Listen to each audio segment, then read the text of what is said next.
Vous regardez 64 minutes et comme tous les vendredis, c'est Allons-y Franco, l'actualité vue par les médias francophones. Sommes-nous plus vulnérables aux épidémies ? Il y a 2 semaines, le monde était suspendu au sort du bateau de croisière Ondus où s'était déclaré un foyer d'hantavirus. Et depuis dimanche dernier, c'est l'épidémie d'Ebola qui inquiète. Elle touche la République démocratique du Congo, l'est du pays, avec un nombre bien plus élevé de victimes, au moins 177 décès suspects selon un dernier décompte. Voilà qui ravive les souvenirs de la Covid-19. Est-ce que nous sommes prêts à faire face à d'autres épidémies, voire des pandémies ? On en débat avec mes invités. Stéphane Vernet, bonsoir. Bonsoir. Éditorialiste politique au quotidien Ouest France. Nous sommes en direct de Genève avec Michel Cerutti. Bonsoir, vous êtes notre correspondant en Suisse pour la RTS. Bonsoir, bonsoir. Et nous sommes en direct de Belgique, de Liège, avec Pierre Kroll, caricaturiste. Et pour compléter la bande d'AIF ce soir, Oriane Guilbault, bonsoir. Bonsoir. Vous êtes politiste et spécialiste de la gouvernance mondiale de la santé. Alors voilà, merci à vous 4 d'être avec nous. Ces épidémies, elles sont bien sûr au cœur de la 79e Assemblée mondiale de l'Organisation mondiale de la santé qui se déroule en ce moment même à Genève. Le chef de l'OMS s'est dit inquiet concernant Ebola. Le risque épidémique est passé à très élevé. On l'écoute. L'épidémie d'Ebola en République démocratique du Congo se propage rapidement. Auparavant, l'OMS avait évalué le risque comme élevé au niveau national et régional et faible au niveau mondial. Nous révisons actuellement notre évaluation du risque. Il est désormais très élevé au niveau national, élevé au niveau régional et faible au niveau mondial. Voilà, faible au niveau mondial. Alors, est-ce que cette épidémie inquiète dans vos pays respectifs, pays de la francophonie ? Stéphane Vernet, je commence avec vous.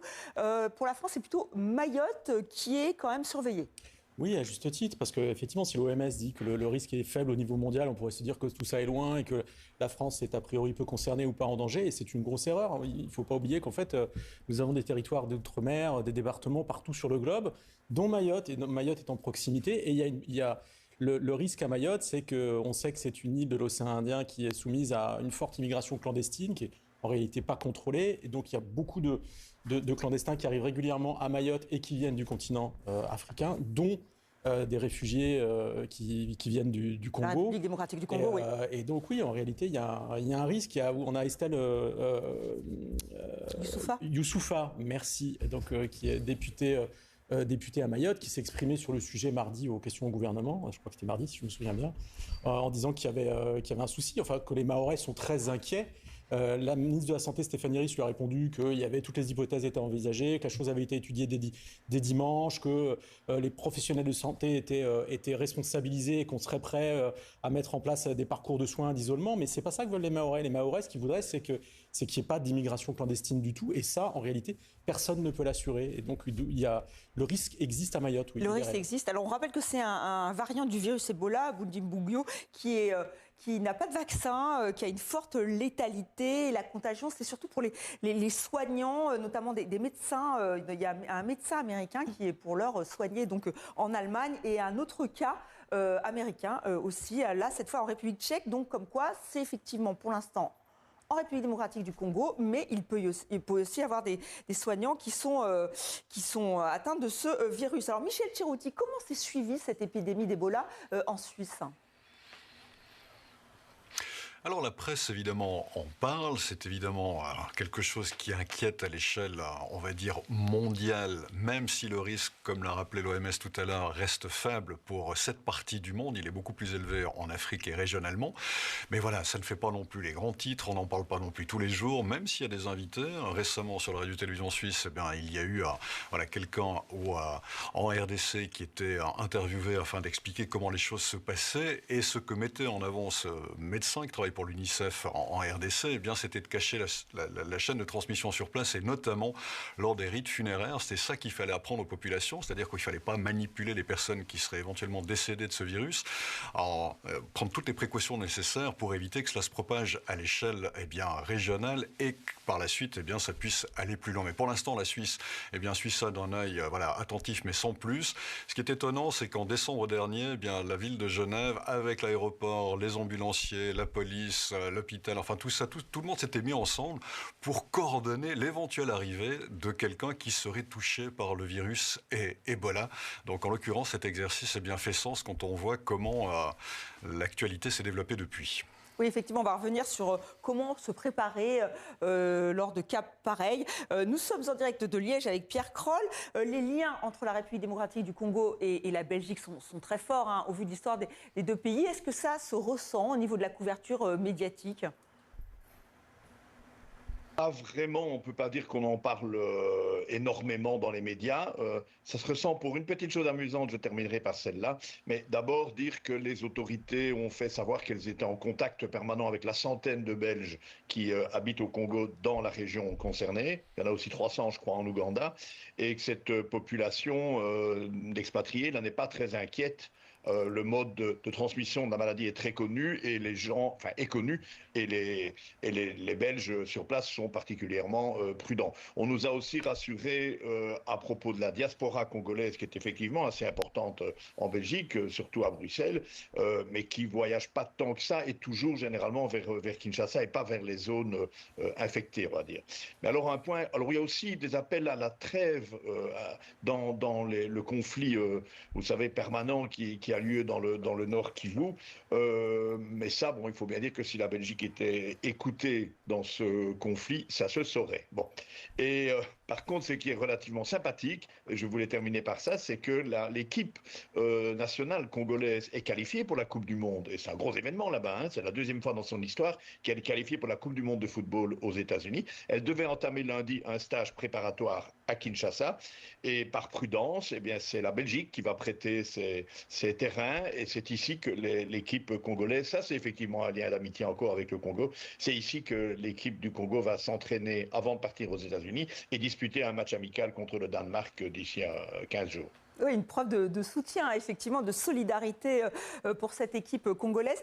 Oriane Guilbault, est-ce que l'OMS est vraiment à même de traiter ce qui se passe aujourd'hui en République démocratique du Congo ? Il y a beaucoup de critiques sur le fait qu'on a tardé à l'allumage. On sait que l'OMS a perdu beaucoup de budget, hein. Près d'1 milliard, hein, c'est passé de 5,3 milliards à 4,2 milliards de dollars pour 2026-2027. Est-ce que ça, c'est une inquiétude ? Alors là, l'OMS, elle joue son rôle d'alerte quand il y a une épidémie comme ça qui se déclare. L'OMS, c'est une organisation qui est quand même avant tout normative, donc il y a un règlement sanitaire international où les autorités nationales doivent effectivement faire remonter les cas. L'enjeu, c'est toujours la question du dépistage et de la détection de ces premiers cas et qui là dépend aussi de l'état de santé et de préparation au niveau des pays. Donc là, l'OMS, elle est dans ce rôle. Il y a toujours des critiques sur le timing en fait du déclenchement des alertes. Enfin, toujours, ou en tout cas très souvent. En 2014-2016, notamment lors de la très grande récente épidémie d'Ebola en Afrique de l'Ouest. Enfin, il y en a eu beaucoup d'autres depuis, mais celle qui avait attiré l'attention. C'est la 17e, sauf erreur de ma part. En RDC. Et à l'échelle mondiale, bref, en 2014, l'OMS avait été extrêmement critiquée pour avoir vraiment mis trop de temps. Et donc, depuis, il y a quand même des systèmes qui ont été mis en place pour essayer d'avoir une alerte plus précoce. Mais ensuite, voilà, tout repose sur la situation au niveau national et au niveau des financements de l'Organisation mondiale de la santé comme du système d'aide au développement en général. Là, effectivement, il y a une baisse drastique ces dernières années. Cette dernière année. Cette dernière année, effectivement, on va y revenir, notamment avec le désengagement des États-Unis. On voulait juste revenir aussi avec Michel sur cette initiative qui est citée dans le Guardian. Les Elders, un groupe d'anciens dirigeants, ont simulé une situation d'urgence sanitaire au Kenya. Et là aussi, c'était dans le cadre de l'OMS. De quoi s'agit-il ?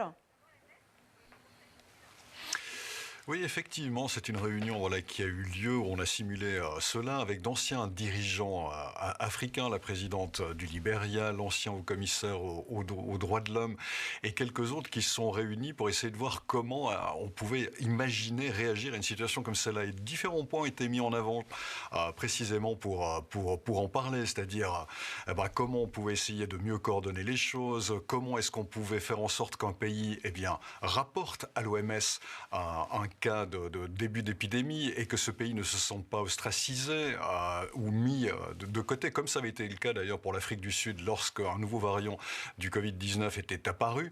Bref, c'est une discussion posée qui a eu lieu face à une situation possible et je crois que la réponse, en tout cas vue de l'extérieur, elle est là. C'est-à-dire qu'une épidémie, c'est pas simplement un problème médical, c'est un problème économique, c'est un problème médical, c'est un problème de gestion économique aussi. Et comment est-ce qu'on met ces différents acteurs, voire climatiques, puisqu'ils avaient même imaginé dans cette modélisation qu'il y ait en plus un problème climatique qui ralentisse l'arrivée des secours, comment est-ce qu'on met toutes ces personnes ensemble, comment est-ce qu'on discute, comment est-ce qu'on se coordonne à l'échelle régionale mais internationale pour éviter une propagation et pour endiguer cela. Et je pense que c'est une excellente initiative parce que c'est comme ça qu'on pourra effectivement agir contre une éventuelle épidémie ou pandémie. Et parmi les participants, il y avait Denis Mukwege, qui est congolais, qui est lauréat du prix Nobel de la paix.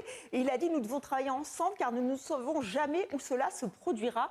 Est-ce que ce type d'initiative s'est amené à se reproduire plusieurs fois, Oriane ?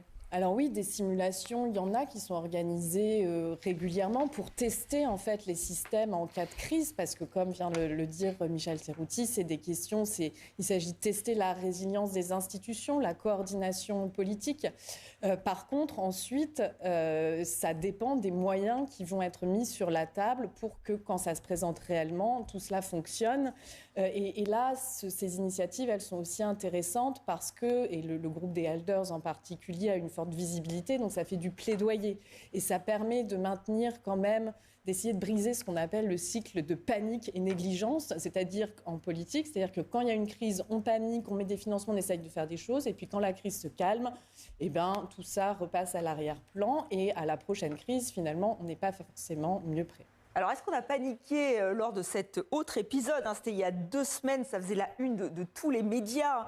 On découvrait l'hantavirus. Alors, le grand public, puisque c'est quand même un virus qui est connu, avec ces images de croisières confinées qui nous ont rappelé la pandémie de la Covid.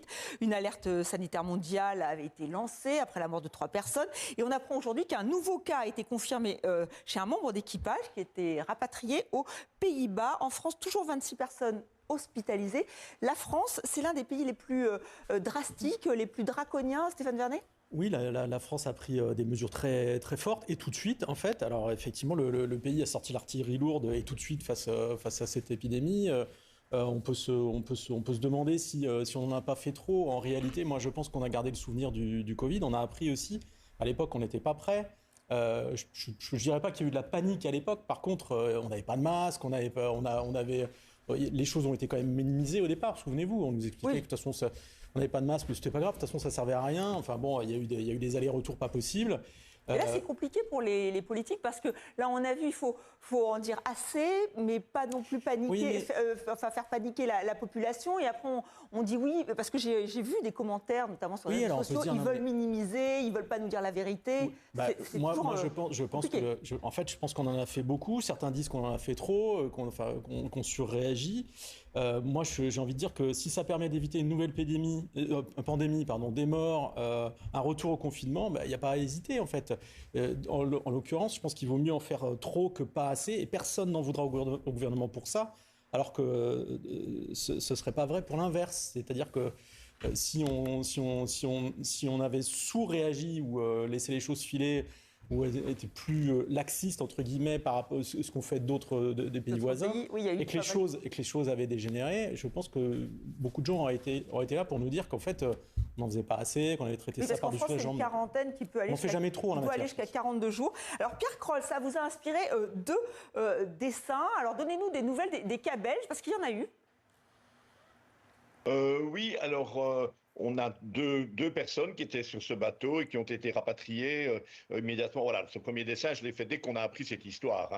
C'est un dessin un peu avec valeur d'éditorial, si on peut dire. Le capitaine du navire demande à ce nouveau virus s'il est aussi dangereux que celui qu'on a bien connu, dont vous venez de reparler. Et donc, dans un autre dessin qu'on va voir, j'évoque effectivement le cas des 2... on va dire vacanciers, croisiéristes, belges. Ah non, c'est pas celui-là. Ça, c'est la chasse aux rats. Ah oui. Vous en parlerez tout à l'heure. Tout à l'heure, une exclusivité. les 2 Belges qui ont été rapatriés à Anvers, dont les nouvelles sont bonnes. Finalement, ils ont été testés négatifs, mais ils sont rentrés chez eux, mais ils sont quand même sous surveillance. Et au moins une personne, je crois qu'on est à 5 cas contacts, c'est-à-dire des gens dont on pense que par personne interposée, ils ont approché peut-être d'un peu trop près des gens contaminés. Donc tout ça est sous contrôle, c'est pas nombreux. Et les 2 que j'ai dessinés ici rentrant en Belgique, posant la question dont vous venez de parler à l'instant, est-ce qu'on n'en fait pas un peu trop? Sans doute que non, autant prendre un maximum de précautions. Voilà, la caricature le dit. Alors Michel, est-ce qu'on a pris aussi un maximum de précautions en Suisse ? Alors oui et non, c'est-à-dire qu'il y a un cas qui a été identifié et ce patient est hospitalisé à l'hôpital universitaire de Zurich. Il était bien sûr ce bateau. Quant aux cas contacts, j'imagine qu'ils sont surveillés, on n'en parle pas tellement. Donc voilà, on en est là aujourd'hui. Il n'y a pas péril en la demeure du côté suisse. Les autorités ont rappelé que voilà, le risque était extrêmement faible pour la population, voire inexistant.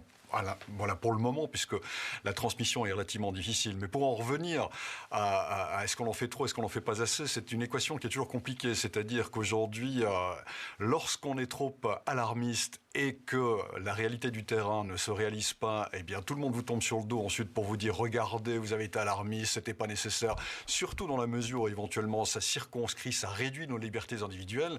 Et puis évidemment, si vous n'en faites pas assez, comme ça a été le cas au début du Covid, où finalement on a pris ça. Enfin, c'est pas qu'on a pris ça à la légère, on était impréparés au niveau des mesures qui devaient suivre. Eh ben, on va dire, voilà, vous ne savez pas ce dont vous parlez, vous n'êtes pas suffisamment préparé, vous n'avez pas lancé l'alarme suffisamment tôt. Donc, c'est une équation qui est un petit peu compliquée pour le monde de la santé aujourd'hui, le monde politique en général, que de savoir où il faut placer le curseur, parce que quoi qu'il arrive, on risque de faire des mécontents. Alors, faire des mécontents, Oriane Guilbault, est-ce que l'Union européenne a les moyens d'harmoniser justement ce qui se passe? C'est ce que souhaite la France.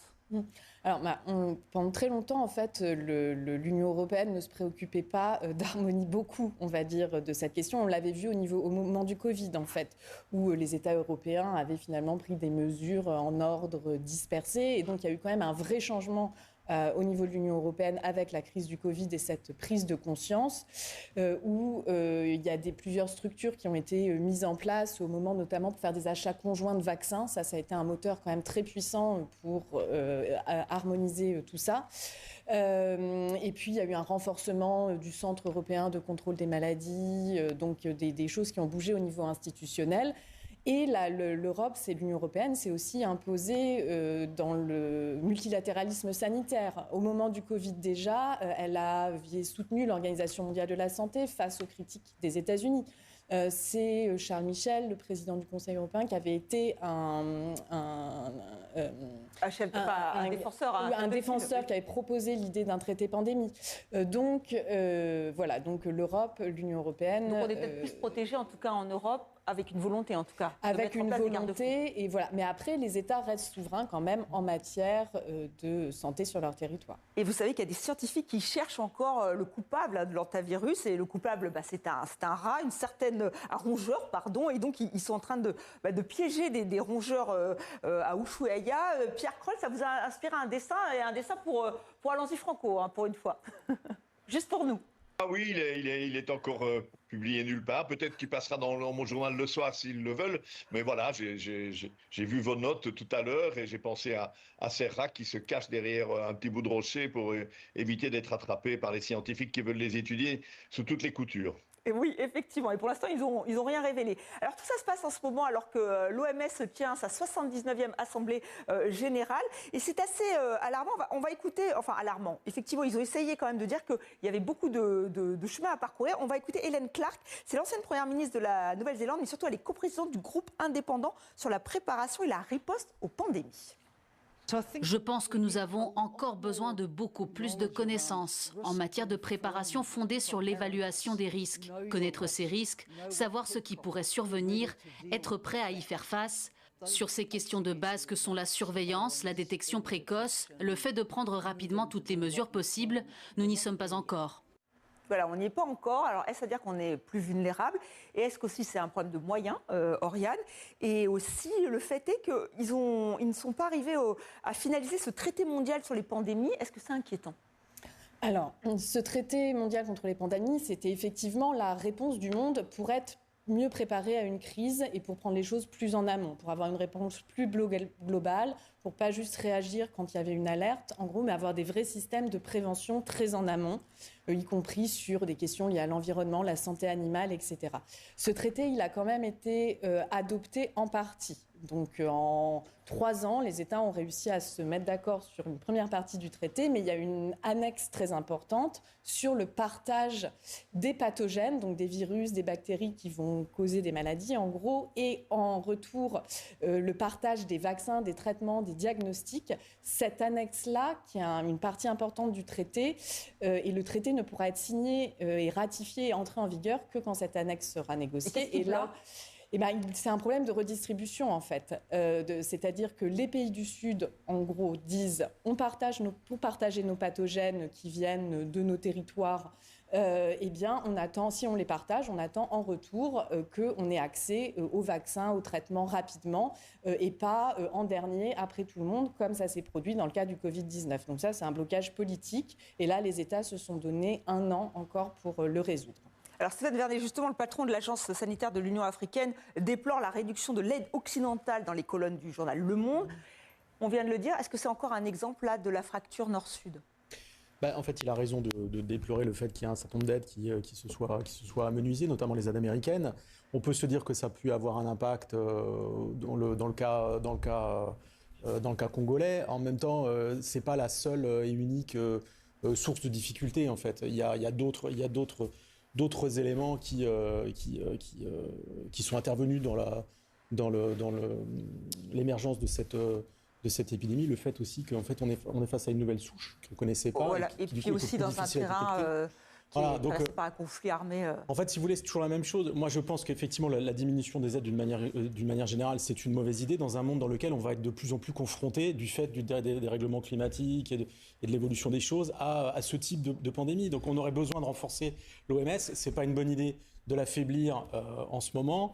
Mais en même temps, je pense que les problèmes et les facteurs vont au-delà de ce manque de moyens. Eh bien, merci à vous quatre. Ce sera le mot de la fin. À vous quatre d'avoir participé à Allons-y Franco. 64 minutes, c'est terminé pour aujourd'hui. On se retrouve demain. Excellente suite de programme sur TV5 Monde.